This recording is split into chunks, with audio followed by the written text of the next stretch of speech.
안녕하세요. 안녕하세요. 의학교육연단 학생편집위원 원광대학교 박경민. 부산대학교 조호영입니다.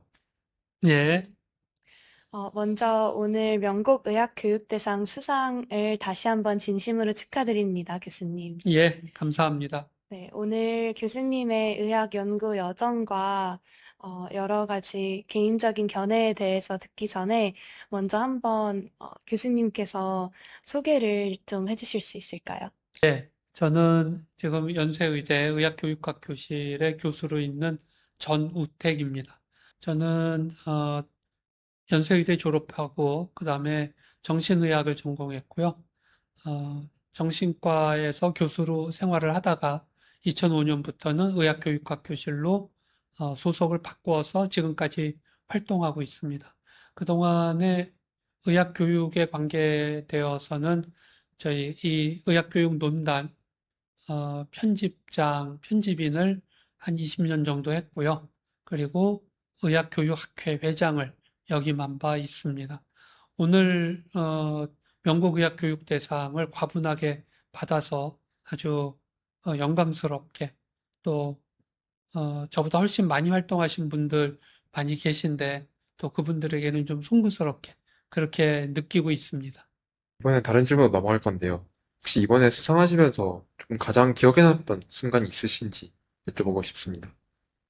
글쎄요, 저는 그냥 의학 교육의 일을 하는 사람 치고는 사실은 그 본류의 사람은 사실 좀 아닙니다. 솔직하게 말씀드리면 뭐라 그럴까 교육 뭐 평가 뭐 또는 교육 과정 프로그램 어떤 구성 뭐 이런 것들이 아니라 저는 이제 정신과 의사로서 학생들한테 인문사회의학적 교육을 어떻게 하면 좀 더 잘 시킬까라는 어, 어떻게 보면 의학 교육에서는 조금 마이너한 주제에 늘 관심이 있었는데 막상 의학 교육학 교실로 옮겨온 다음에는 의학 교육의 본류적 영역을 좀 더 담당해야 되는 그러한 역할이 주어질 측면이 있었어요. 근데 사실 그럴 때 어, 교실에 같이 일을 해왔던 양은배 교수님이나 안신기 교수님이나 또는 많은 교수님들이 그 본류적인 측면의 것들을 다 어떻게 보면은 커버해 주셨기 때문에 저는 제가 관심 있는 영역에 조금 더 집중할 수 있도록 됐던 게 지금까지의 상황이거든요. 그래서 저는 사실 오늘 상을 받으면서도 우리가 교내적으로 치면은 학교에서 같이 그동안에 쭉 일을 해오셨던 양은배 교수님, 안식기 교수님, 또 이영준 교수님, 김혜원 교수님, 정한나 교수님과 같은 어, 그분들의 활동에 저는 그냥 어떻게 보면 약간 묻어서 간 그래서 그냥 그분들에게 감사드린다는 게 솔직한 마음이죠. 예, 입니다. 교수님께서 인문사회의학 교육을 위해 의학 교육 쪽으로 어, 방향을 잡으셨다고 들을 수 있었는데요.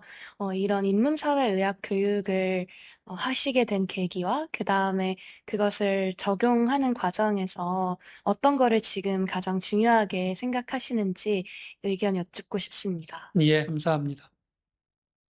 사실 지금은 이것이 많이 의식이 좀 달라졌는데, 어, 2000년 의정 사태라고 있어요. 아마 지금 학생들은 너무 옛날 얘기고 태어나기도 전 얘기라고 생각하겠지만, 의정 사태가 그때 한번 정식으로 터진 적이 있었고요. 그때 처음으로 이제 정말 학생들과 전공의들이 정부를 상대로 여러 가지 갈등이 있었던 시기였습니다. 근데 그 전까지는 어, 의학은 기초의학과 임상의학으로만 구성되었다고들 만인이 확고하게 생각했었어요.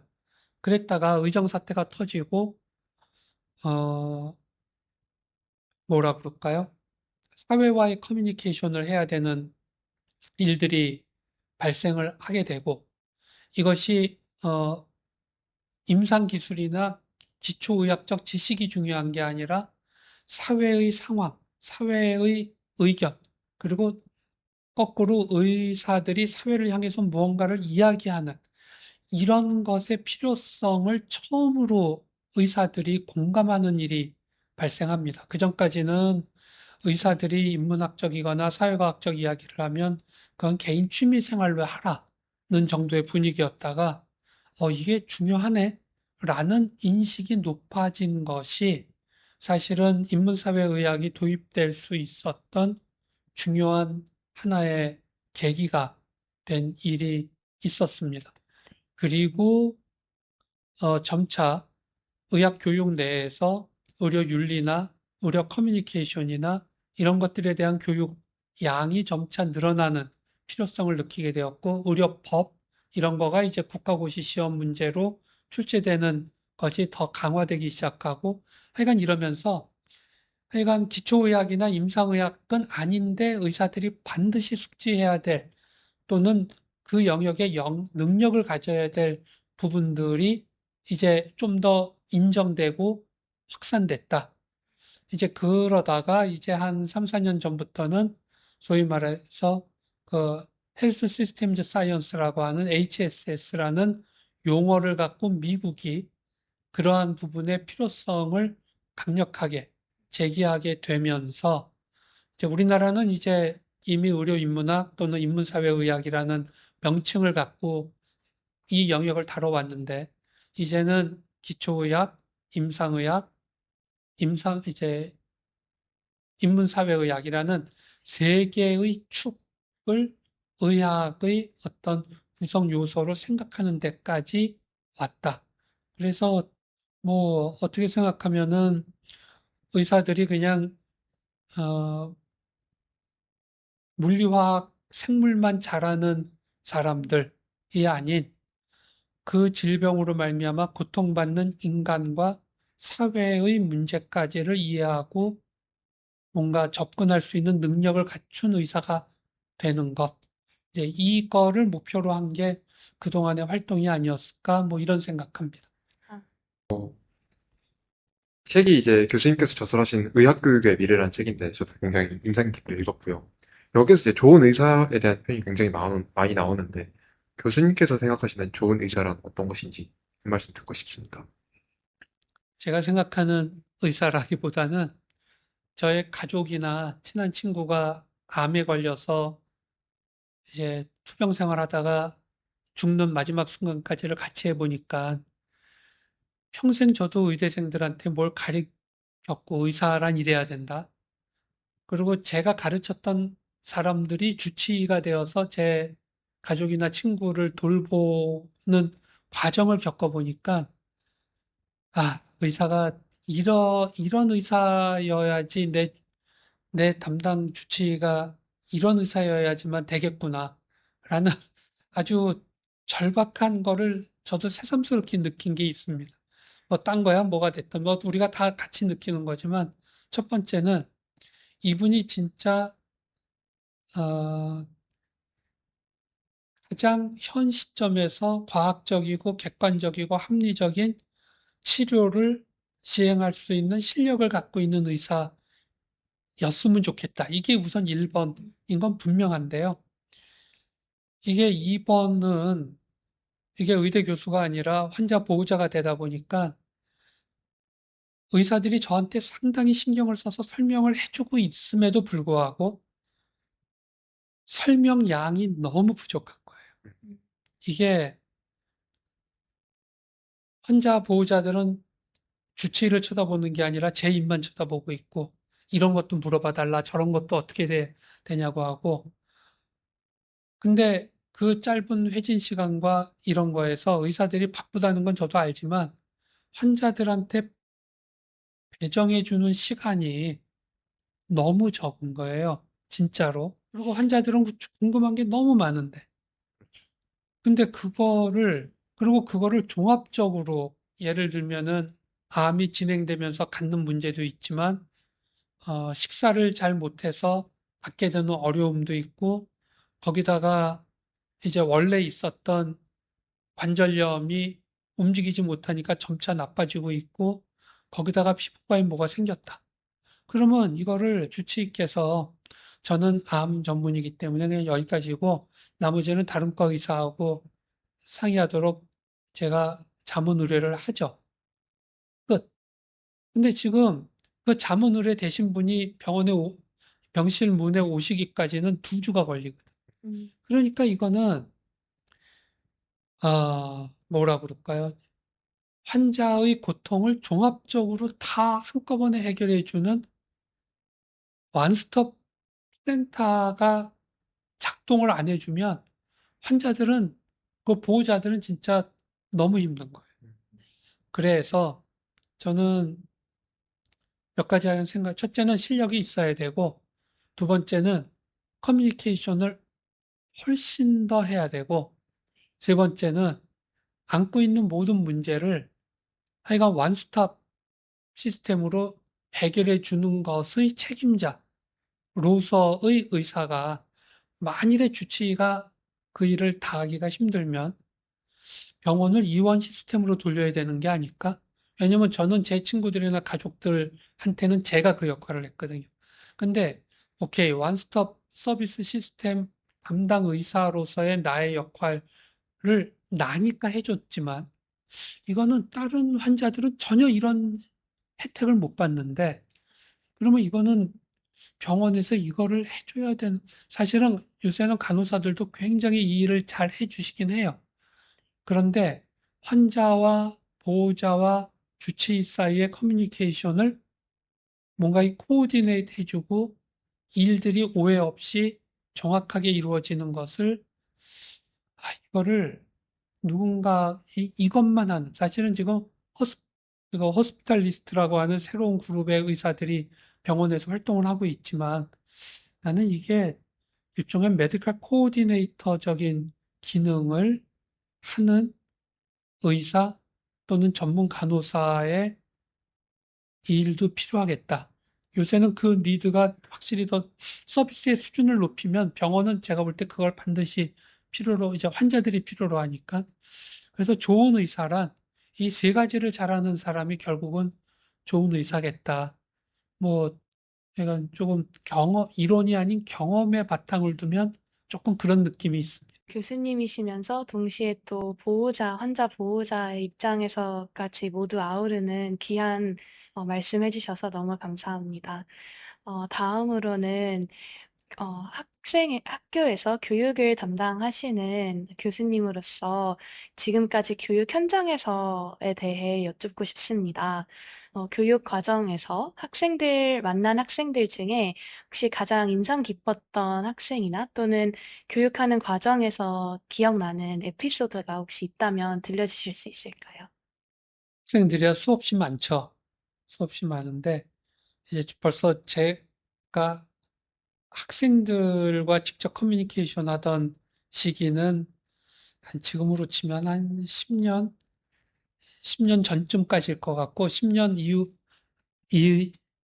내에 들어온 기간은 아마 교수님들과 상대하는 게 90%였을 거기 때문에, 어, 그러나 이제 뭐 대부분 학생들, 그냥 기억나는 학생들은, 의학을 하면서도 동시에 학문과의 연계를 하는 것에 관심 있던 학생들을 조금 연계시켜주는, 예를 들면 뭐 법, 의학을 하면서도 법학 관심이 있던 학생들을 법학전문대학원으로 연결시켜줘서 지금은 의사 겸 뭐 판사로서 뭐 활동을 전문적으로 하는 친구들, 또는 뭐 의학을 하면서 경제학에 관심이 있어서 이제 경제학으로 외국에 나가서 박사학위 받고 의사 겸 경제학자로서 활동을 하는.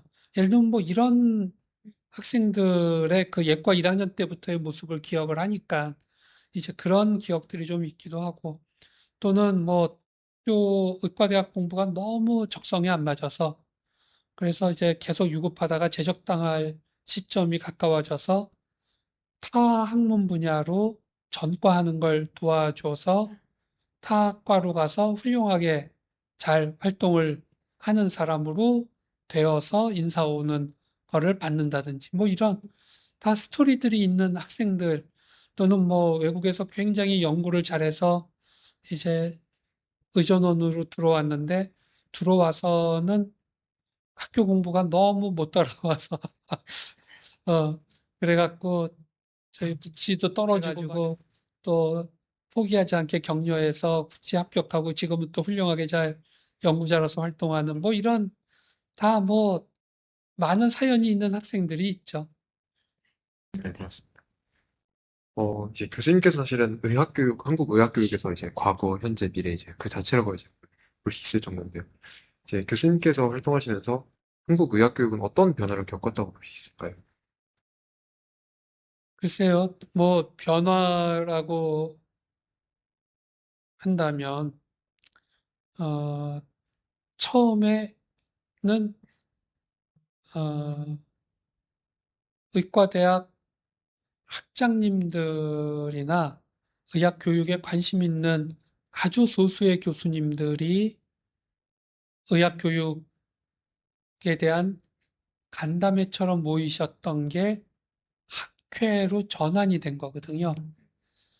근데 이제 2005년 제가 이제 의학교육학회에 처음 참석해서 거의 한 10년간, 거의 뭐 7, 8년간은 그때는 항상 어, 무조건 대전 유성에 있는 유성 관광 호텔에서 모였어요.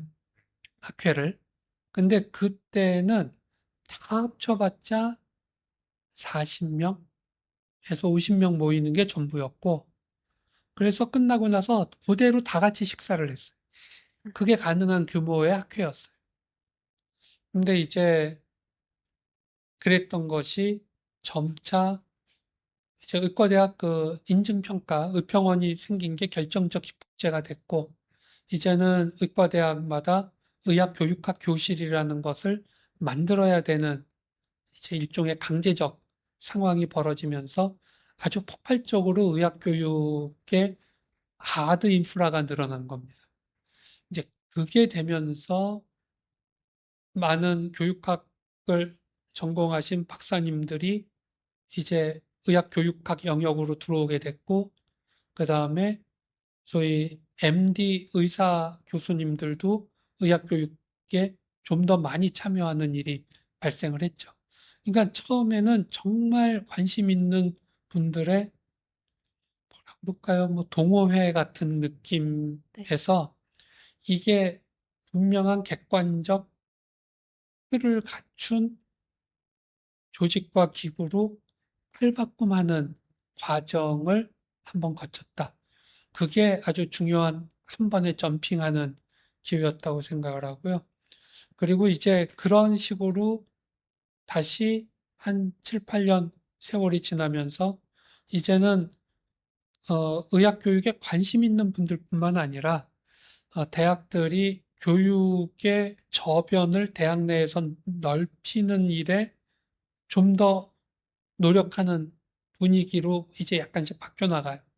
그러면서 예를 들면 신임 교원들은 무조건 다 의학교육학회에 한 번은 와야 된다는 규정을 갖고 있는 대학들도 등장하고 뭐 여러 가지 교수 개발 프로그램들과 같은 것들이 늘어나기 시작하면서 학회가 조금 더 이제 그거는 이 학술대회 자체가 아니라 학회의 프로그램이 다변화되고 다양화되는 옛날에는 그냥 1년에 한두 번 모이는 게 전부였다면 이제는 학기 내내 뭔가 프로그램이 운영되게끔 되는 그러니까 학회가 하는 일이 다변화됐어요. 그래서 어떻게 생각하면은 그래서 오늘날까지 이르렀기 때문에 이런 변화들이 그동안 있어 왔다 이런 생각이 좀 듭니다.